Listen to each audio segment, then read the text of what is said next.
The atom is the fundamental building block of all baryonic matter. At the center of the atom there exists a nucleus comprised of positively charged protons and chargeless neutrons. Infinity runs through our veins. It is within the nucleus that the majority of the mass of the atom is located. Particles and waves are only a definition given for our bones and tears. Surrounding the nucleus is a diffuse cloud of rapidly orbiting, negatively charged electrons. Each individual element in the universe corresponds to a specific type of atom, and each type of atom is defined by its atomic number. If everything physical is made up of molecules, then our bodies are made of the same entities that make up water and trees and earth and air. When two or more atoms interact, they have the potential to form distinct groups of atoms called molecules. Molecules are electrically neutral structures held together by covalent chemical bonds. Essentially, we are everything. In the beginning, the universe was extremely hot and dense. Matter was constantly transforming into light, and light into matter. Our DNA connects us across time boundaries. We know today that light is neither a particle nor a wave, but instead is both. It wasn't until the universe underwent a period of intense expansion known as the Big Bang that the universe was able to cool enough for light and matter to separate. A mere 5 minutes after the Big Bang, the period of fusion ended, and the matter in the universe that was left was a collection of mostly hydrogen and helium. We are not only made of stardust, we are stars.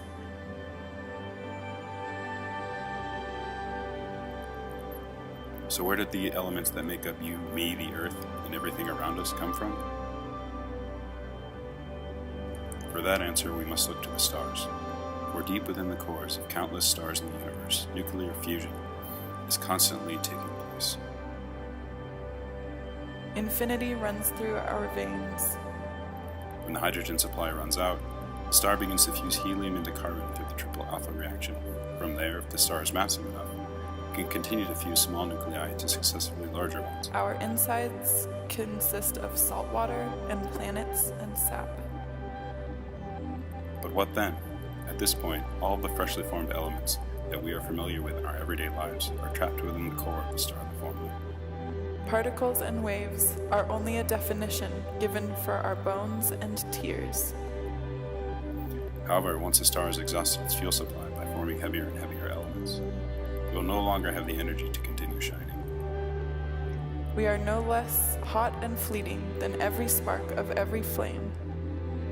This abrupt depletion of the stellar energy source leads to a catastrophic collapse, which is immediately followed by an intense explosion known as a supernova. It is from this magnificent mode of stellar death that all of the heavy elements that were once trapped within the stellar core are launched out into space. Over time, large clouds of gas containing these elements will coalesce and form not only new stars, but planetary systems. Sometimes these planetary systems will form things like the Earth. Nor are we more containable than water that flows and then evaporates. And perhaps on these Earth, life will form.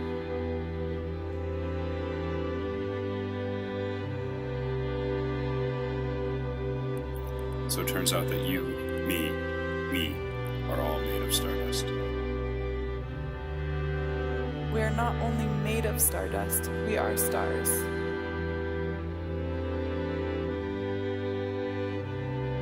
We are stars. We are stars. We are stars. We are stars.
Particles and waves are only a definition given for our bones and tears.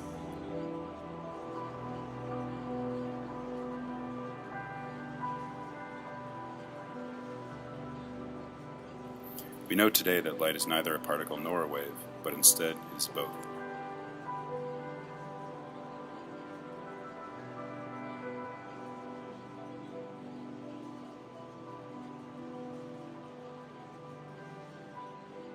We are not only made of stardust, we are stars.